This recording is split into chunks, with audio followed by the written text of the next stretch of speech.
Raise your hand if you've ever been asked the question, what do you want to be when you grow up? Now, if you had to guess, how old would you say you were when you were first asked this question? You can just hold up fingers. 3, 5, 3, 5, 5. Okay. Now, raise your hand if the question, what do you want to be when you grow up, has ever caused you any anxiety? Any anxiety at all? I'm someone who's never been able to answer the question, what do you want to be when you grow up? See, the problem wasn't that I didn't have any interests, it's that I had too many. In high school, I liked English and math and art, and I built websites, and I played guitar in a punk band called Frustrated Telephone Operator. Maybe you've heard of us. This continued after high school, and at a certain point, I began to notice this pattern in myself, where I would become interested in an area, and I would dive in and become all-consumed, and I get to be pretty good at whatever it was. And then I would hit this point where I'd start to get bored. And usually I would try and persist anyway, because I had already devoted so much time and energy, and sometimes money, into this field. But eventually, this sense of boredom, this feeling of like, yeah, I got this. This isn't challenging anymore. It would get to be too much, and I would have to let it go. But then I would become interested in something else, something totally unrelated, and I would dive into that and become all consumed, and I'd be like, yes, I found my thing. And then I would hit this point again, where I'd start to get bored. And eventually, I would let it go. But then I would discover something new and totally different, and I would dive into that. This pattern caused me a lot of anxiety for 2 reasons. The first was that I wasn't sure how I was going to turn any of this into a career. I thought that I would eventually have to pick one thing, deny all of my other passions, and just resign myself to being bored. The other reason it caused me so much anxiety was a little bit more personal. I worried that there was something wrong with this, and something wrong with me for being unable to stick with anything. I worried that I was afraid of commitment, or that I was scattered, or that I was self-sabotaging, afraid of my own success. If you can relate to my story and to these feelings, I'd like you to ask yourself a question that I wish I had asked myself back then. Ask yourself where you learned to assign the meaning of wrong or abnormal to doing many things. I'll tell you where you learned it. You learned it from the culture. We were first asked the question, what do you want to be when you grow up, when we're about 5 years old. And the truth is that no one really cares what you say when you're that age. It's considered an innocuous question posed to little kids to elicit cute replies, like, I want to be an astronaut, or I want to be a ballerina, or I want to be a pirate. Insert Halloween costume here. But this question gets asked of us again and again as we get older in various forms. For instance, high school students might get asked what major they're going to pick in college. And at some point, what do you want to be when you grow up goes from being the cute exercise it once was to the thing that keeps us up at night. Why? See, while this question inspires kids to dream about what they could be, it does not inspire them to dream about all that they could be. In fact, it does just the opposite. Because when someone asks you what you want to be, you can't reply with 20 different things. The well-meaning adult will likely chuckle and be like, oh, how cute, but you can't be a violin maker and a psychologist. You have to choose. This is Dr. Bob Childs. And he's a luthier and a psychotherapist. And this is Amy Ung, a magazine editor turned illustrator, entrepreneur, teacher, and creative director. But most kids don't hear about people like this. All they hear is that they're going to have to choose. But it's more than that. The notion of the narrowly focused life is highly romanticized in our culture. It's this idea of destiny, or the one true calling. The idea that we each have one great thing we are meant to do during our time on this earth, and you need to figure out what that thing is and devote your life to it. But what if you're someone who isn't wired this way? What if there are a lot of different subjects that you're curious about and many different things you want to do? Well, there is no room for someone like you in this framework. And so you might feel alone.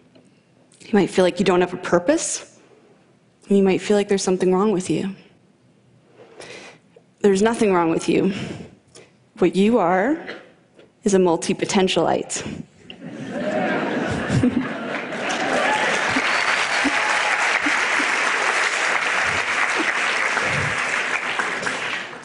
A multi-potentialite is someone with many interests and creative pursuits.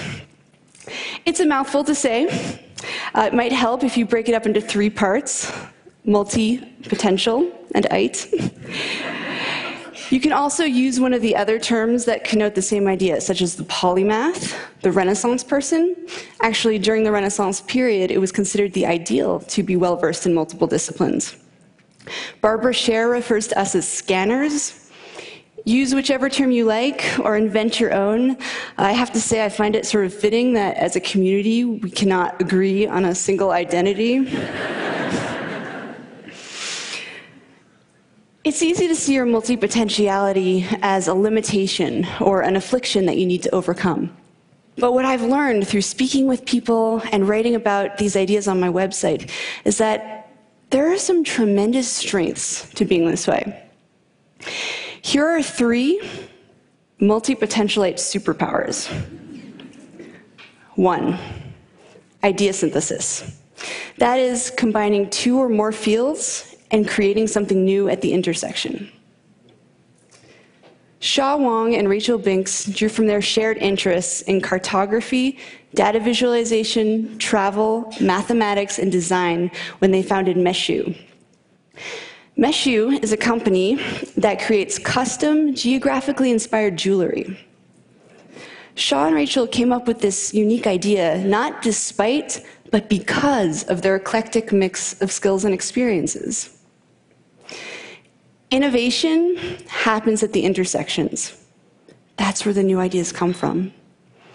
And multi-potentialites, with all of their backgrounds, are able to access a lot of these points of intersection. The second multi-potentialite superpower is rapid learning. When multi-potentialites become interested in something, we go hard. We absorb everything we can get our hands on. We're also used to being beginners because we've been beginners so many times in the past. And this means that we're less afraid of trying new things and stepping out of our comfort zones.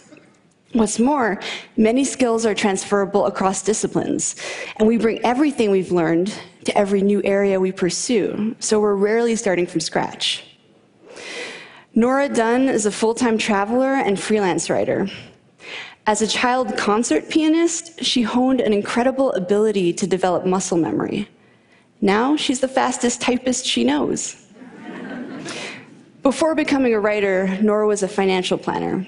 She had to learn the finer mechanics of sales when she was starting her practice, and this skill now helps her write compelling pitches to editors.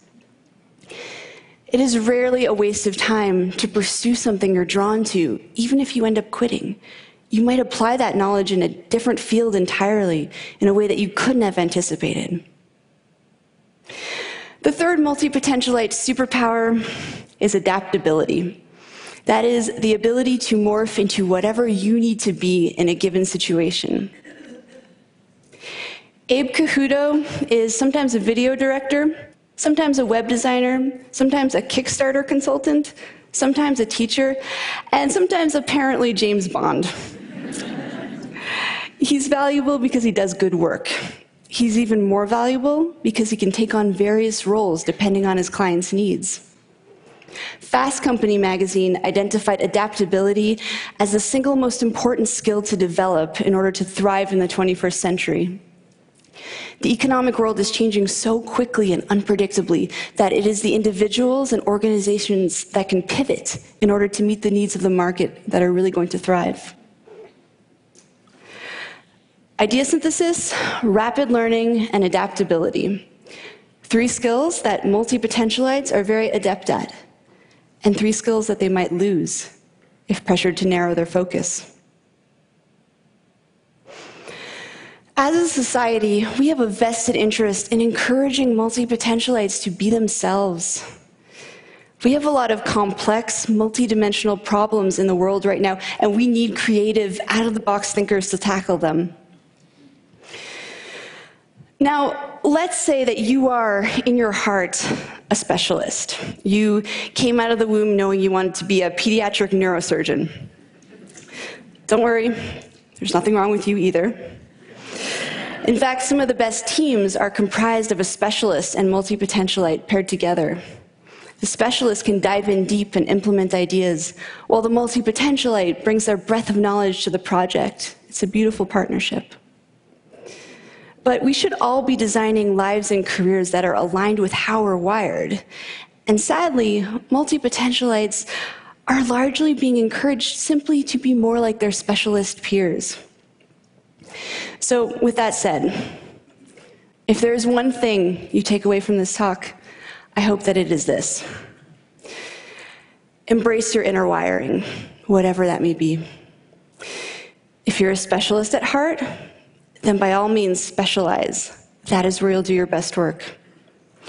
But to the multi-potentialites in the room, including those of you who may have just realized in the last 12 minutes that you are one, to you I say, embrace your many passions. Follow your curiosity down those rabbit holes. Explore your intersections. Embracing our inner wiring leads to a happier, more authentic life. And perhaps more importantly, multi-potentialites.